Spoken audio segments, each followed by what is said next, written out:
Continuing with the theme of how to get the most performance out of your 5000 or 6000 series AMD GPU, we're taking a look now at the automatic tuning options available here in the Adrenaline software. First up is Undervolt GPU. Now, each time you click any of these, you will see this warning. It is okay to click proceed if your system is properly set up. So you see 1150 for the millivolts.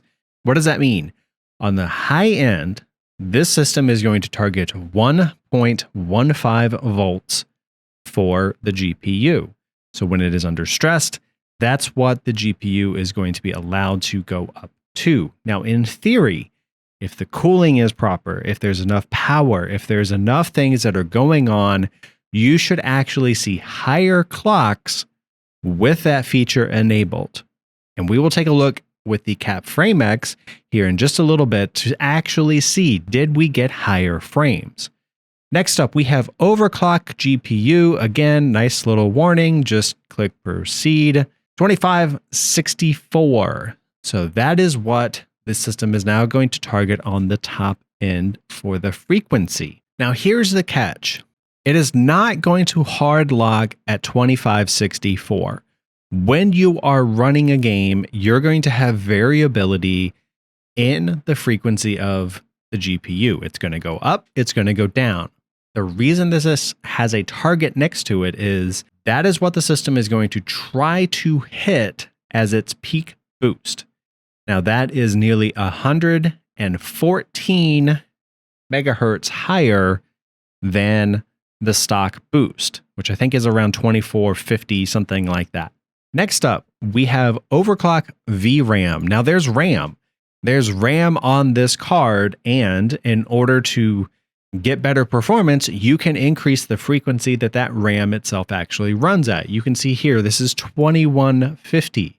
And again, we have a target right here.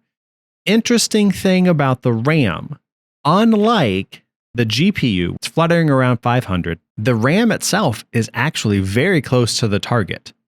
So the RAM actually goes up to nearly the full speed, has a little bit of flex here and there, but for the most part, it's almost going to hit whatever number you tell it to try to hit.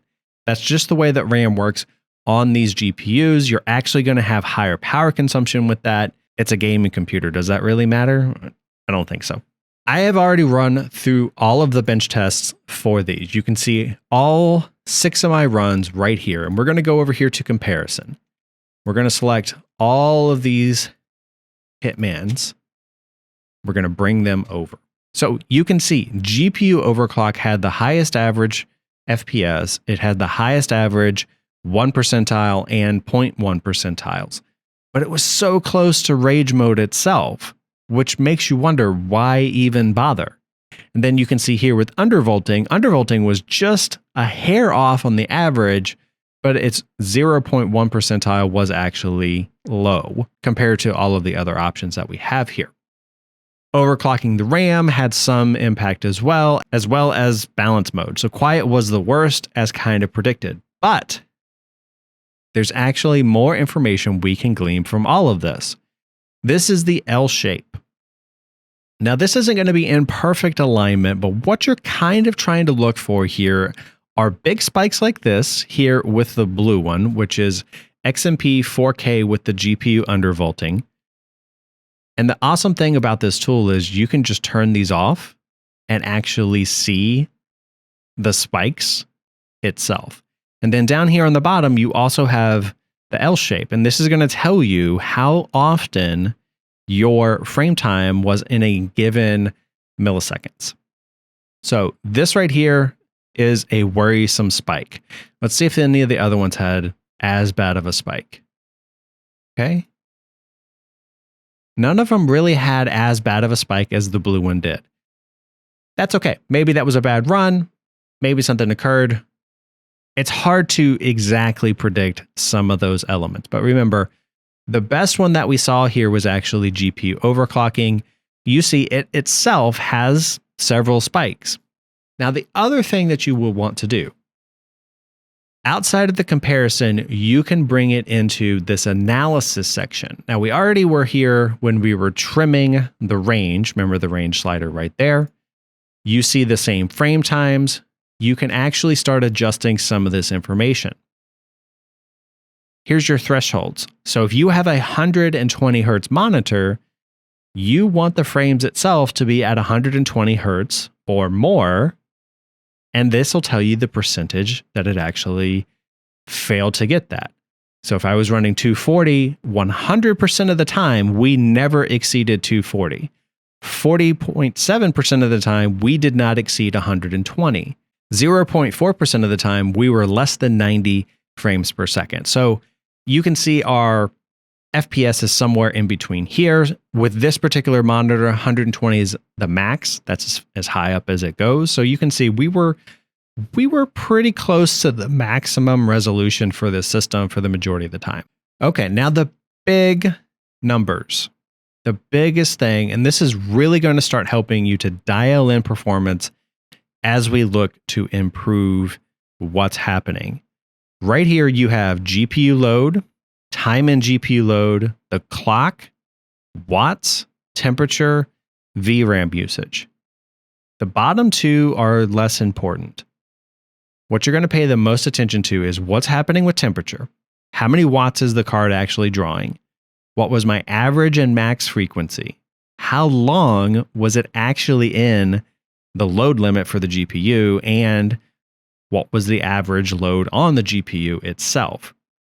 As you compare across all of these items, it is these numbers that you're going to leverage in order to figure out if the changes you have made are actually benefiting the system or hindering the system.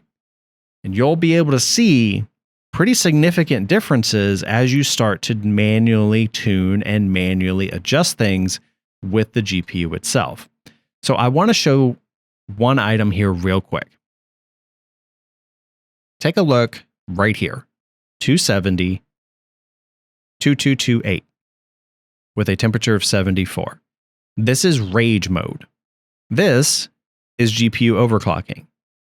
2228, 270, 74. Rage mode, GPU overclocking. Practically the same numbers. The only real difference was it had a slightly higher boost when set to GPU overclocking. And I do mean slight. It's within 30-ish megahertz. So in theory, we already saw that the GPU overclocking was giving you the same average frames. You were already seeing relatively tight performance compared to these two numbers, and they're giving you the same sensor information as well. This leads me to the conclusion that all 6 of these profiles are to some degree useless.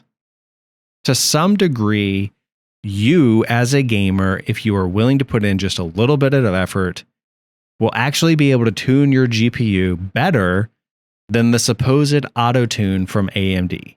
And that's exactly what we're going to do in the next video with this same CapFrameX capture and comparison tool and the Radeon software. And when that video posts, you can check it out right there.